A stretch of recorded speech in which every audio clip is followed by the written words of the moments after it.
because I didn't think much of myself. And so the world didn't think much of me.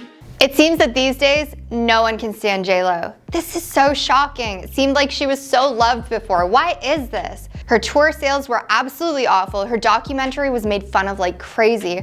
And her career, it seems to be spiraling. Everybody thought I was crazy. On top of all of this, there are speculations that she's actually going through a divorce. Rumor has it that Ben is also completely fed up with her, even going as far to rent an Airbnb for $100,000 a month just to get away from her. What's the real reason for the intense dislike of Jenny? We're gonna reveal that now. So, the biggest element of J-Lo's persona is that she's from the Bronx. She calls herself Jenny from the block. She's a girl from the Bronx that worked really hard to make it big. I'm still Jenny from the block. But people are now questioning if this is even authentic. Sources online say that she's milked this so much that it's just getting ridiculous now and that it's not working for her anymore. Being authentic online is tricky. People often criticize someone's personal experiences just because they don't match their own.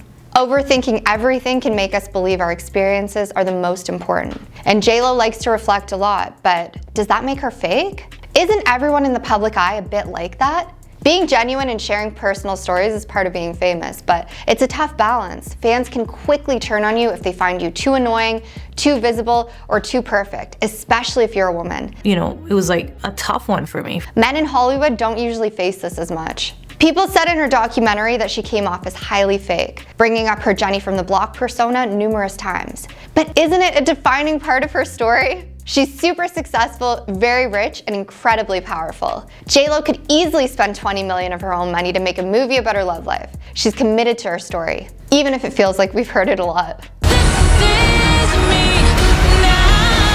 J-Lo's way of staying true to her roots might seem cringy rather than fake. She's never let the fear of embarrassment stop her from living out loud though. You have to admire that because most of us couldn't handle it. The backlash she gets just shows how hard it is to stay connected to where you come from while dealing with bigger dreams. If you become too successful or move away, the people and places that you've left behind, they might not accept you anymore. Balancing your roots with your ambitions is tough, and sometimes it means losing something that's important unless you make it a priority. But even then, there are no guarantees. It's like a plot of every Hallmark movie. While we all need to be humbled sometimes, authenticity is really about what it means to you.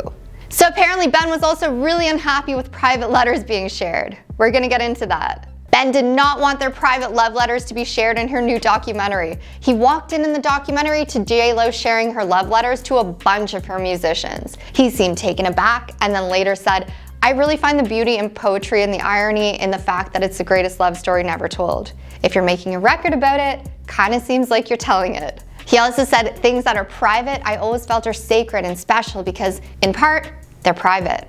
So, what do you guys think about all this? Let us know in the comments. We read all of them. Thank you so much for tuning in to FTV News and have a fabulous day.